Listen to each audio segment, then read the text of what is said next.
Vale, vamos a resolver ahora o apartado 4A dos exercicios estes que puxemos aquí no material de ampliación. Recordemos que é material de formación para a formación profesional da Consellería. Este é o documento de enunciados. Se nos acordamos no documento de enunciados, pois no exercicio 4 no apartado A, vamos facer por separado o apartado A e o apartado B, pois fainos un poquinho máis completo, fainos unha mezcla xa de XSD e de DTDs. Por unha parte, dinos no apartado A, crea un documento XML que valide o DTD que seamos a continuación. É dicir, a nos dannos un DTD e temos que crear un XML que o valide.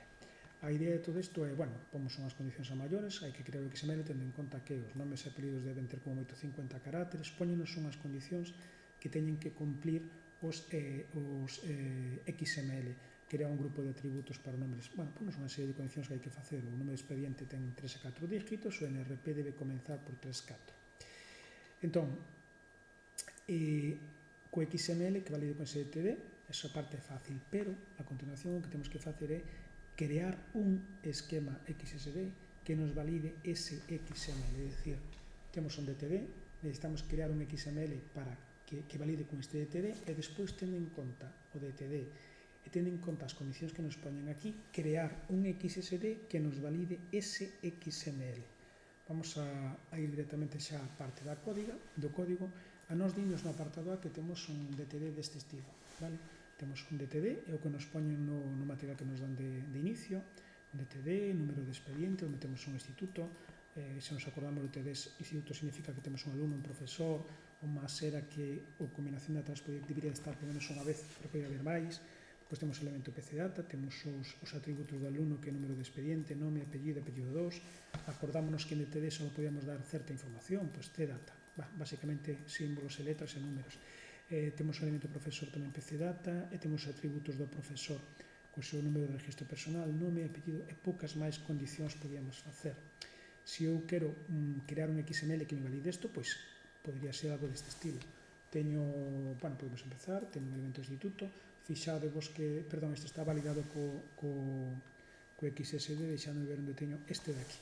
Este de aquí é un XML que nos imos validar co DTD que nos están pasando. É dicir, nos temos o DTD e aquí temos o XML que me valida contra ese DTD. Temos que definir esta estrutura dun XML. Este XML, en teoría, temos un alumno, se nos acordamos, empezamos temos un instituto, podemos meter alumno, profesor. Eu estou metendo neste caso un alumno, meto outro alumno, meto un profesor, un alumno, cos seus atributos. En principio, este DTD, este XML que está enlazado co DTD que nos deron eles, que se chama igual, vamos a este DTD, a este XML, en principio, isto debería nos validar. Agora o que temos que facer é crear un XSD partindo deste XML, tendo en conta esas restriccións que nos puxeron a maiores. Vamos pasar directamente xa a definición do XSD. Entón, para facelo podemos fijar, se queredes, no ficheiro XML. Este XML que teño, que é o mismo que enlacei co DTD, que é o mismo, só que este está enlazado co DTD e agora colle unha estrutura do XML para levala é exactamente igual, só que agora vou enlazar co meu XSD. Basando nesa estrutura, basándonos no que nos din no enunciado, podemos intentar crear o XSD. Vexamos o XSD. O XSD, vamos a empezar, dinos que temos un elemento, empezamos nun elemento instituto. Temos un elemento instituto, vamos a ver aquí, temos un elemento instituto, vamos a ver que hicimos do elemento instituto. O elemento instituto é un tipo complexo. Cando poñemos XS choice, non é o mesmo que poñer XS:sequencia.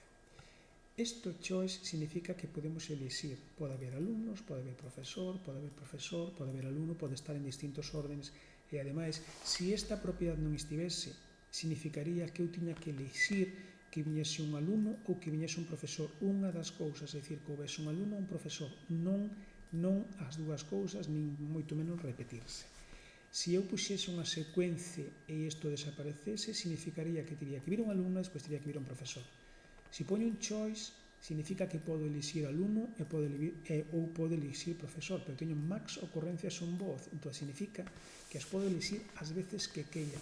Esta estrutura de aquí estáme permitindo que no meu XML veña alumno, alumno, profesor, profesor, e que volva a poñer alumno, porque poden facerse todas as combinacións que queiran. Ben, estamos utilizando tamén o de referencias, acordados que podíamos poñer con tipos de dato, ou podíamos poñer aquí o desglose aquí dentro. Aquí está como referencia.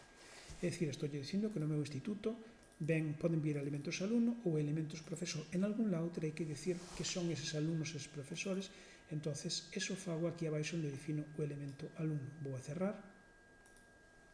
Que é un alumno? Bueno, pois o alumno vai a ser, fixámonos como está o XML, vai ser elemento complexo formado por atributos, o profesor vai a ser atributo complexo formado por atributos. Vamos aquí, o meu elemento alumno é un tipo complexo que ten un atributo número de expediente e como me poñen que ten que cumplir certas condicións o número de expediente, digo que tipo número de expediente, que xa definirei despois, é que é requerido. E tamén hai un grupo de atributos, porque me dicían no enunciado que tiña que facer referencia a un grupo de atributos. Aquí no XML, bueno, pois hai un grupo de atributos que pode ser perfectamente este nome, apelido 1, apelido 2, e aquí entendemos a idea de grupos de atributos, porque se vos fixades, este grupo de atributos que vou definir aquí, o nombre, apelido 1, apelido 2, tamén os defino arriba para o alumno, abaixo é para o profesor, e arriba, abaixo é para o profesor, e arriba para o alumno. Entonces, reaproveito ese código. Entón, se vamos aquí, digolle, repetimos, o alumno é un tipo complexo que está formado por un atributo de tipo número de expediente, está formado por un grupo de atributos. Isto é o alumno.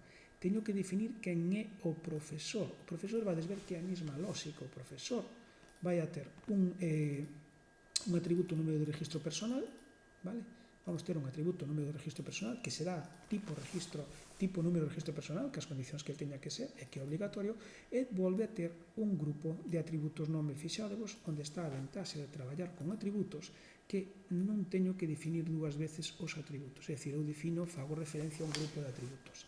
Entón, que nos queda agora por ver? Agora o que nos queda por ver é precisamente estes tipos de quen é o tipo nome, quen é o tipo número de expediente, quen é o grupo de atributos.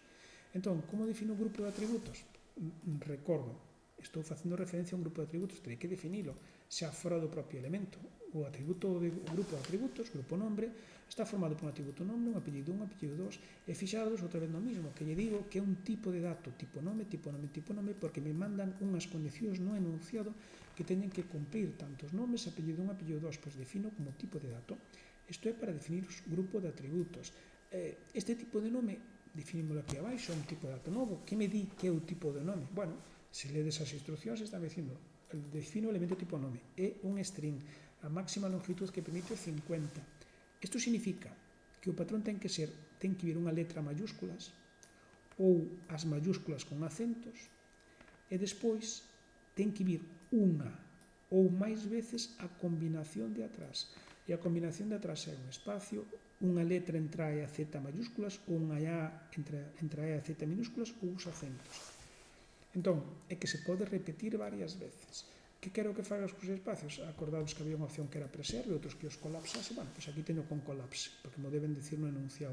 Estou definindo o tipo de dato tipo nome. Tipo número de expediente, poñíamos unhas condicións que tiña que cumprir o tipo número de expediente. Vamos a decir, tipo número de expediente vai a ser un string e vamos a aplicarlle unha restricción sobre ese string. Por qué? Porque me debían decir que tiña que ter entre 3 e 4 dígitos.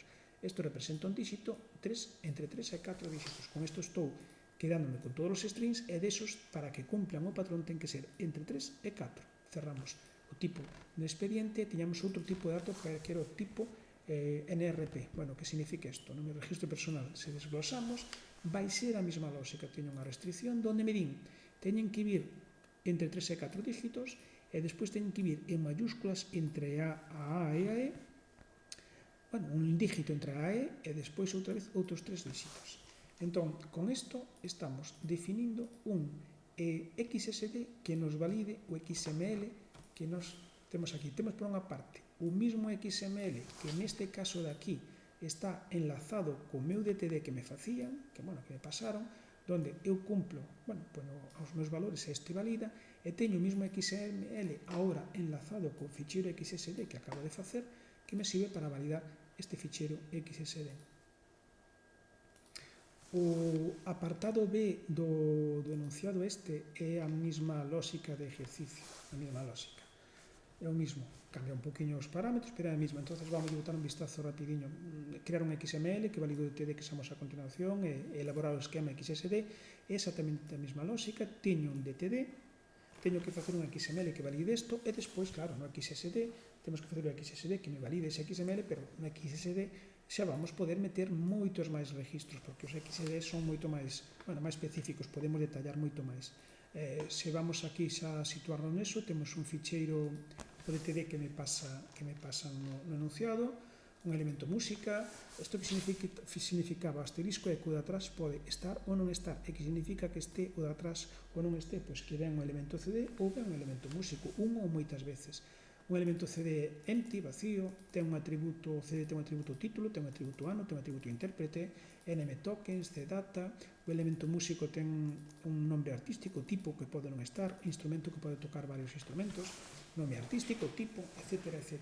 Bueno, un XML que me valide contra isto, pois supoño que sería este de aquí, este non, DTD, este XML valida contra ese DTD. Se miramos a estrutura, bueno, pois intentamos facer unha estrutura parecida a que nos están pedindo aí. Que nos están pedindo aí? Pois que teñamos un elemento música. No meu DTD teño elemento música? Sí. Por que está formada a música? Por un CD ou por un músico? Moitas veces. Bueno, pois teño CD, músico e CD. Acordados que pode facer misturar as cousas porque eu teño un asterisco, entonces poden vir todas as combinacións. Que me di agora que o CD é vacío, o CD ten un atributo, etc. Bueno, pois o CD non é vacío porque non temos aquí texto, ten un atributo título, ano, intérprete, título, ano. Bueno, entonces isto en principio validaríanos co DTD que temos aquí abaixo. Agora temos que crear un XSD para validar este XML. A estrutura despois do XML vai a ser exactamente a mesma que temos agora, solo que se cerramos, vai ser exactamente a mesma que temos agora, solo que a diferencia é que agora vou a enlazar co ficheiro XSD. E como definimos este ficheiro XSD? Bueno, podemos empezar por aquí. Empezamos como sempre, é a mesma lógica de antes, teño un elemento música polo que empezamos, vamos, creo que era isto que estaba validando, empezamos con o elemento música. O música está claro que vai ser un elemento complexo que está formado por CDs, por varios CDs, vale?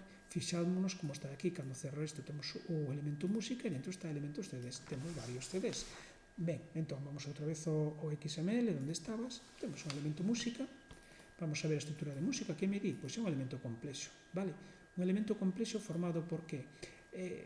Pois pode ser que me mandes información, dicíanos aí, de músicos ou de CDs. Fixadevos esta estrutura, está me dicindo, é un elemento complexo, vale? Isto é a definición do que é un elemento música, e me está dicindo que dentro poden vir elementos CDs ou pode vir elemento música, e que poden vir moitos, canto nos dé a gana. E é con choice, co cal pode vir mezclado, pode vir CD, pode vir música, pode vir CD, pode vir música, pode vir CD, pode vir música. Aparece aquí a maiores, se lemos o enunciado, que nos fala das claves primarias. Eu creo unha clave que lle chamo unha clave primaria, fixadvos a estrutura, vale? Creo unha clave primaria que lle chamo canta, que vai a estar no músico e que vai a ser o @código.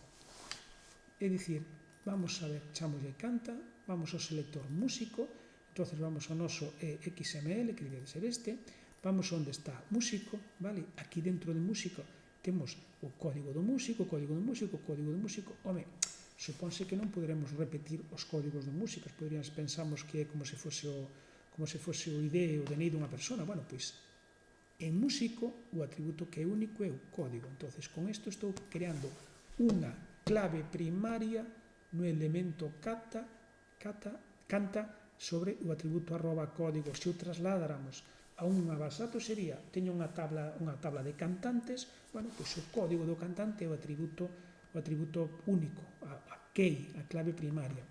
Cando facemos claves primarias, cando facemos elementos key, ten sentido falar despois das claves foráneas ou dos key ref, cando era, dos key ref. Entonces, para nós, keyref sería a nosa clave foránea de base de datos, que lle chamo cantante e que teño que referenciar a unha clave primaria, neste caso canta, eu só teño unha clave primaria canta, pois digo, esta clave foránea, esta keyref cantante apunta a este canta.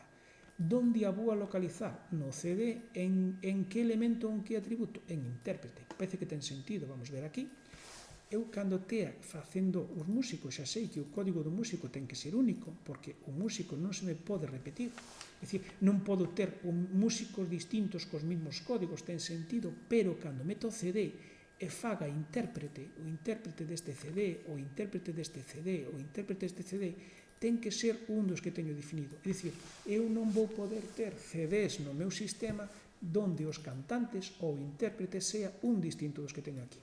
Entón, está claro que esta vai ser a miña keyref, está claro que esta vai ser a miña clave primaria, está claro que a miña clave primaria está no elemento CD, no atributo intérprete. Vamos aquí, estará no meu elemento CD, no atributo intérprete. Entón, con isto que teño aquí, definín unha clave primaria para o músico, e aquí, bueno, para o músico, sí, para o elemento músico no atributo código, e aquí unha clave foránea para o elemento cantante no elemento CD.